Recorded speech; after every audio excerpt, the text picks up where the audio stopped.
सुनो, कल mummy papa आ रहे हैं, वो 10 दिन हमारे साथ ही रहेंगे, एडजस्ट कर लेना। मयंक ने स्वाति को बेड पर लेटते हुए कहा।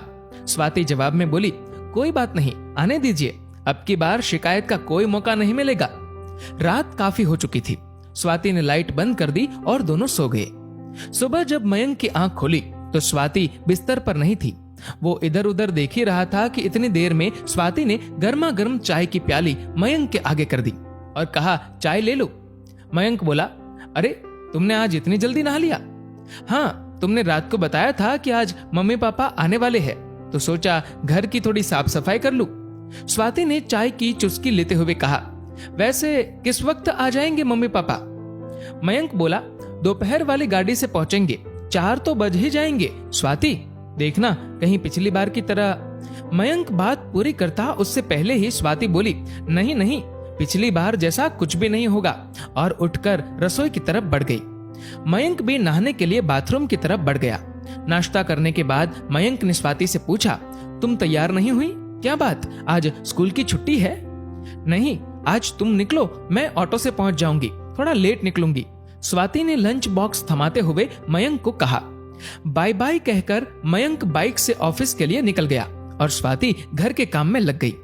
मुझे तो बहुत डर लग रहा है, मैं तुम्हारे कहने से वहां चल तो रहा हूँ, लेकिन पिछली बार बहू से जिस तरह खटपट हुई थी, मेरा तो मन ही भर गया था। ना जाने ये 10 दिन कैसे जाने वाले हैं। मयंक के पिताजी मयंक की मम्मी से कह रहे थे। मयंक की मां ने पिताजी को हौसला देते हुए कहा, अजी भूल भी जाइए, बच्ची है, कुछ हमारी भी तो गलती थी, हम भी तो अपनी बहू से कुछ ज्यादा ही उम्मीद लगाए बैठे थे। उन बातों को साल भर बीत गया है, क्या पता कुछ बदलाव आ गया हो।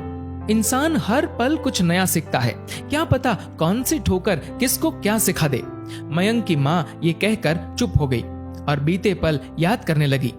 2 भाइयों में मयंक बड़ा था और विवेक छोटा। मयंक गांव से 10वीं करके शहर आ गया था आगे पढ़ने, और विवेक पढ़ाई में कमजोर था, इसलिए गांव में ही पिताजी का खेतीबाड़ी में हाथ बटाने लगा। मयंक बीटेक करके शहर में ही नौकरी करने लगा।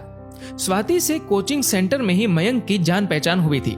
ये बात मयंक ने स्वाति से शादी के कुछ दिन पहले बताई।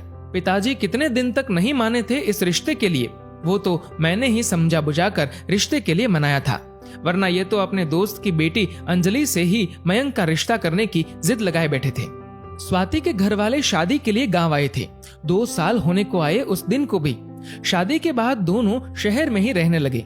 स्वाति भी प्राइवेट स्कूल में टीचर की जॉब करने लगी। पिछली बार जब गांव से आए थे तो मन में बड़ी उमंगे थी, पर 7-8 दिन में ही बहू के तेवर और बेटे की बेबसी के चलते जल्दी गांव वापस जाना पड़ा था। कई बार मयंक को फोन करके बोला भी कि बेटा गांव आजा मिलने, पर वो हर बार कह देता, माँ छुट्टी ही नहीं मिलती, कैसे आऊं। लेकिन मैं ठहरी एक माँ, आखिर माँ का तो मन करता है ना अपने बच्चे से मिलने का। बहू चाहे कैसा भी बर्ताव करे, काट लेंगे किसी तरह ये 10 दिन, पर बच्चे को जी भर कर देख तो लेंगे। अरे भगवान उठ जाओ, स्टेशन आ गया, उतरना नहीं है क्या? मयंक के पिताजी की आवाज मयंक की माँ को यादों की दुनिया से वापस खींच लाई। सामान उठाकर हम स्टेशन से बाहर आ गए और ऑटो में बैठकर घर के लिए रवाना हो गए। घर पहुंचे तो बहू घर पर ही थी। बहू ने हम दोनों के पैर छुए, फिर हमें ड्राइंग रूम में बिठाकर हमारे लिए ठंडा ठंडा शरबत लाई। हम लोगों ने जैसे ही शरबत खत्म किया, बहू बोली, आप दोनों सफर से आए हैं, थक गए होंगे, नहा लीजिए, सफर की थकान उतर जाएगी, फिर मैं आपके लिए खाना लगा देती हूँ। इतना कहकर बहू खाने की तैयारी में लग गई। थोड़ी देर में मयंक भी आ गया। हम सब ने कुछ देर बातें की। 8 बज गए थे। बहू ने सबको खाना परोसा और खाने के बाद हम सोने के लिए चले गए। सुबह 5 बजे पिताजी उठे तो बहू उठ चुकी थी। पिताजी को उठते ही गर्म पानी पीने की आदत थी। बहू ने पहले से ही पिताजी के लिए पानी गर्म कर रखा था। नहा धोकर पिताजी को मंदिर जाने की आदत थी। बहू ने उनको जल से भरकर लौटा दे दिया। नाश्ता भी पिताजी की पसंद का तैयार था। सबको नाश्ता करवाकर बहू मयंक के साथ ही स्कूल के लिए निकल गई। पिताजी ने भी चैन की सांस ली। चलो अब 4-5 घंटे तो सुकून से निकलेंगे। दिन के खाने की तैयारी बहू करके ही गई थी, सो मैंने 4-5 रोटियां हम दोनों के लिए बनाई और खा ली। स्कूल से आते ही बहू फिर से रसोई में घुस गई और हम दोनों के लिए चाय बना लाई। शाम में बहू हम दोनों को पास वाले पार्क में ले गई। वहां उसने हमारा परिचय वहां बैठे बुजुर्गों से करवाया। वो अपनी सहेलियों से बात करने लगी और हम अपने नए परिचितों से परिचय में व्यस्त हो गए। शाम के 7 बज चुके थे। हम घर वापस आ गए। मयंक भी थोड़ी देर में अपने काम से वापस लौट आया। हम सब ने एक साथ खाना खाया और फिर खूब सारी बातें की। बहू भी हमारी बातों में खूब दिलचस्पी ले रही थी। थोड़ी देर बाद सब सोने चले गए। अगले दिन रविवार था। बहू, मयंक और हम दोनों चिड़ियाघर देखने गए। हमारे लिए ताज्जुब की बात यह थी कि प्रोग्राम बहू ने बनाया था। बहू ने हमें खूब अच्छे से चिड़ियाघर दिखाया और शाम को इंडिया गेट की सैर भी करवाई। आखिर कल जब विवेक का फोन आया कि फसल तैयार हो गई है और काटने के लिए तैयार है, तो हमें अगले ही दिन गांव वापसी का प्रोग्राम बनाना पड़ा। रात का खाना खाने के बाद हम पैकिंग के लिए अपने कमरे में आ गए। पैकिंग करने के बाद हम सोने ही वाले थे कि इतनी देर में बहू हमारे कमरे में आ गई। बहू की आंखों से आंसू बह रहे थे। मैंने पूछा, क्या बात है बहू, रो क्यों रही हो? तो बहू ने कहा, पिताजी, माँ जी, पहले आप लोग एक बात बताइए, क्या पिछले 15 दिनों में कभी आपको ये महसूस हुआ कि आप अपनी बहू के पास है या बेटी के पास? नहीं बेटा, सच कहूँ तो तुमने हमारा मन जीत लिया।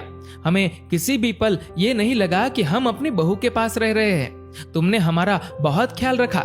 लेकिन एक बात बताओ बेटा, तुम्हारे अंदर इतना बदलाव आया कैसे? बहू बोली, पिताजी, पिछले साल मेरे भाई की शादी हुई थी। मेरे मायके की माली हालत बहुत ज्यादा बढ़िया नहीं है। इन छुट्टियों में जब मैं वहां रहने गई तो मैंने अपने माता पिता को एक एक चीज के लिए तरसते देखा। बात बात पर भाभी के हाथों तिरस्कृत होते देखा। मेरा भाई चाहकर भी कुछ नहीं कर सकता था। मैं वहां उनके साथ हो रहे बर्ताव से बहुत दुखी थी। उस वक्त मुझे अपनी करनी याद आ रही थी कि किस तरह का सलूक मैंने आप दोनों के साथ किया था। किसी ने ये बात सच ही कही है कि जैसा बोओगे वैसा काटोगे। मैं अपने माँ बाप का भविष्य तो नहीं बदल सकती, लेकिन खुद को बदलकर मैं ये उम्मीद तो अपने आप में जगा ही सकती हूँ कि कभी मेरी भाभी में भी बदलाव आएगा और मेरे मम्मी पापा भी सुखी होंगे। बहू की बात सुनकर मेरी आंखें भर आई। मैंने बहू को कस कर गले लगा लिया। हाँ बेटा, एक दिन अवश्य ऐसा होगा। ठोकर सबको लगती है, लेकिन संभलता कोई कोई ही है। लेकिन हम दुआ करेंगे कि तुम्हारी भाभी भी संभल जाए। बहू अब भी रोए जा रही थी। उसके आंखों से जो आंसू गिर रहे थे वो शायद उसकी पिछली गलतियों के प्रायश्चित के आंसू थे। दोस्तों, इस वीडियो को लेकर आपकी क्या राय है, नीचे कमेंट करके जरूर बताएगा। और अगर आपको ये वीडियो अच्छा लगा हो तो इस वीडियो को लाइक करेगा, ज्यादा से ज्यादा लोगों तक शेयर करेगा और ऐसे ही और भी इंस्पिरेशनल वीडियोस के लिए सब्सक्राइब करें हमारे यूट्यूब चैनल को और फेसबुक पर फॉलो करें हमारे पेज को। धन्यवाद।